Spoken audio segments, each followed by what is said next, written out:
जब एक बच्चा पैदा होता है तो उसका सर्वाइवल मोड ऑन होता है, जिंदा रहने का, सर्वाइव करने का मोड ऑन होता है, और वो होता है रेप्टिलियन ब्रेन से। तो सबसे एक्टिव और सबसे मैच्योर हिस्सा जो दिमाग का एक पैदा हुए बच्चे का होता है वो रेप्टिलियन ब्रेन होता है। दिमाग के इस हिस्से की क्या खास बात है? ये दिमाग का हिस्सा एक तो हमें जिंदा रहने में मदद देता है। तो हमारे जो ऑटोमेटेड सिस्टम्स होते हैं, वो सिस्टम जो खुद ब खुद चलते रहने चाहिए जिंदगी के लिए, मसलन सांस लेना, सर्कुलेशन, खून की सर्कुलेशन, पानी की सर्कुलेशन, मुख्तलिफ किस्म की सर्कुलेशन, वो ये दिमाग का हिस्सा कंट्रोल करता है। डाइजेशन ये दिमाग का हिस्सा कंट्रोल करता है। और इसी तरीके से हमारी मूवमेंट, क्योंकि अगर हमने जंगलों में रहना है, क्योंकि हम माजी में जंगलों में रहते आए हैं, तो हमने भागना है, हमने शेर से बचना है, हमने मुख्तलिफ किस्म के शिकारियों से बचना है, और उसके लिए मूवमेंट की भी बहुत ज़्यादा ज़रूरत है।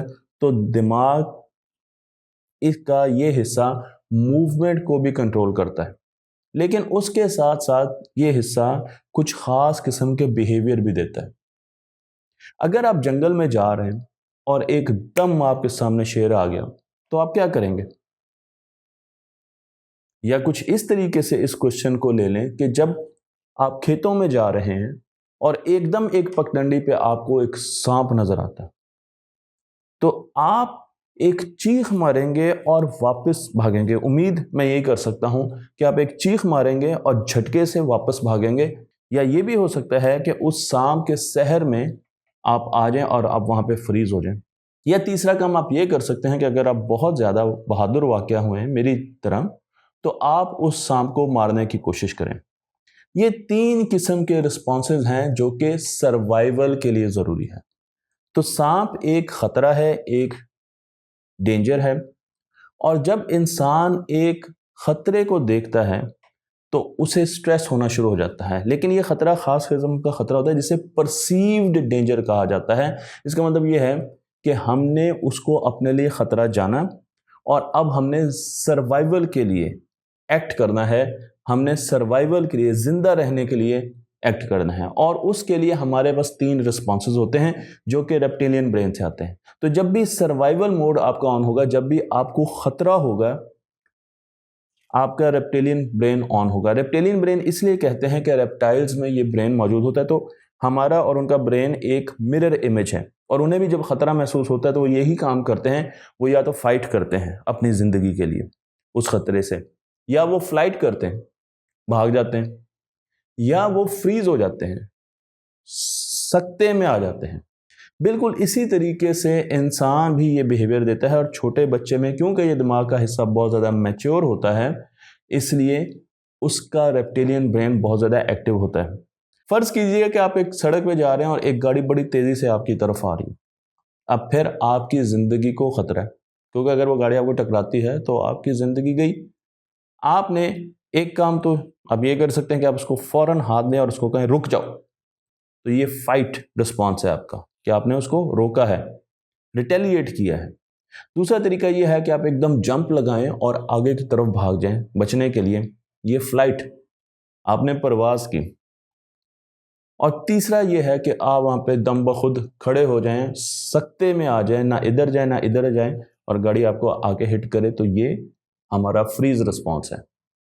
जब हमें किसी भी किस्म का स्ट्रेस आता है, जब हमें किसी भी किस्म की परसीव्ड डेंजर नजर आती है, तो हमारा रेप्टिलियन ब्रेन एक्टिव हो जाता है, और उस परसीव्ड डेंजर को हमारा दिमाग ऐसा स्ट्रेस लेना शुरू कर देता है। मसलन आपने कभी अगर किसी मजमे के सामने अचानक तकरीर करनी हो या अपनी बात कहनी हो, तो आपका रेप्टिलियन ब्रेन ऑन हो जाएगा, आप स्ट्रेस में आ जाएंगे। और ये एक जेन्युइन और नेचुरल चीज़ है, हर किसी के साथ होता है। मैं आपको यहाँ पर इस स्ट्रेस से रिलेटेड इन तीनों फेजेस के बारे में, इन तीनों मोड्स के बारे में बताने जा रहा हूँ। तो आप देखेंगे स्ट्रेस रिस्पॉन्स क्या होता है।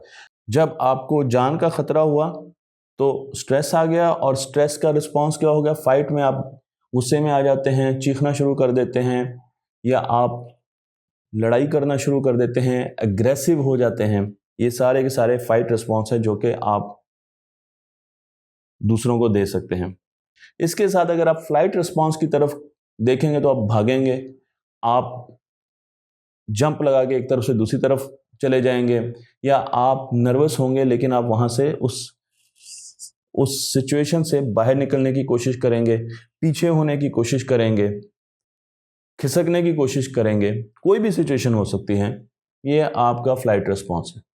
और तीसरा रिस्पॉन्स है फ्रीज रिस्पॉन्स। और फ्रीज रिस्पॉन्स में आप बिल्कुल नंब हो जाएंगे, साकित हो जाएंगे, पुरसकून नहीं होंगे, साकित हो जाएंगे, ठहर जाएंगे, लेकिन आप किसी किस्म का और रिस्पॉन्स देने के काबिल नहीं रहेंगे। तो आपको ऐसा लगेगा कि मेरी कोई मदद नहीं कर रहा है, हेल्पलेसनेस आ जाएगी आपके अंदर। ये तीनों चीज़ें आपको यहाँ पर नज़र आएंगी। ये तीनों रिस्पॉन्स हम देते हैं, बच्चे अमूमन इन तीनों रिस्पॉन्स को डिपिक्ट करते हैं। मसलन जब बच्चे को स्ट्रेस मिलता है, फादर उसको डांटना शुरू कर देता है, माँ डांटना शुरू कर देती है, तो अब उसके पास तीन तरीके हैं। या तो वो उस रिस्पॉन्स के अगेंस्ट, अगर बाप बहुत ज़ोर शोर से डांट रहे हैं और बच्चे को स्ट्रेस होना शुरू हो गया, तो उसका रेप्टिलियन ब्रेन अब रिएक्ट करेगा, और उसके पास, छोटे बच्चे के पास रेप्टिलियन ब्रेन ही है, तो वो तो या तो आपको फाइट करेगा, वो सामने से खड़ा हो जाएगा और बोलना शुरू कर देगा, या वो वहां से खिसकने की कोशिश करेगा, या वो फ्रीज हो जाएगा। उसके पास इन तीनों रिस्पॉन्सेज के अलावा रिस्पॉन्स नहीं है। तो अब आपने ये चीज समझनी है कि बच्चे का दिमाग पूरे तरीके से डेवलप नहीं हुआ, और छोटा बच्चा रेप्टिलियन ब्रेन के साथ ज़्यादातर काम करता है, और रेप्टिलियन ब्रेन में उसके पास ये तीन रिस्पॉन्स होते हैं।